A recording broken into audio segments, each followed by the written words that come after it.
یا رب ہم پر رحم فرما، ہمارے گناہوں کو بخش دے، ہماری خطاؤں کو معاف فرما۔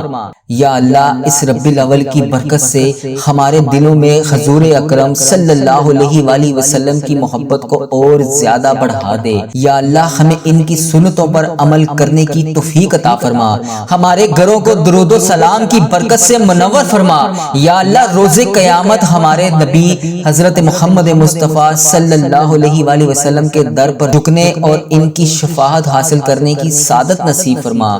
یا اللہ امت محمدیہ پر رحم فرما۔ یا اللہ جہاں جہاں پر بھی مسلمان مظلوم ہیں ان کی مدد فرما، فلسطین کے مسلمان بہن بھائیوں کو آزادی عطا فرما، کشمیر، برما، شام اور دنیا کے ہر کونے میں بسنے والے مسلمانوں کی فریاد کو سن لے۔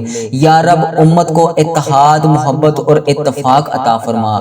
یا اللہ ہمارے والدین کو سلامت رکھ، انہیں صحت و عافیت عطا فرما، جو دنیا سے رخصت ہو چکے ہیں ان کی قبر کو جنت کا باغ بنا۔ یا رب ہماری اولاد کو نیک اور صالح اولاد بنا، انہیں دین کا خادم بنا، ہمارے لیے صدقہ جاریہ بنا۔ یا اللہ ہمیں رزق حلال عطا فرما، ہمارے گھروں میں برکت ڈال دے، بیماروں کو شفا عطا فرما دے، بے روزگاروں کو روزگار عطا کر دے۔ یا اللہ قرض داروں کے قرض ادا ہو جائیں، پریشان حالوں کی پریشانیاں دور ہو جائیں۔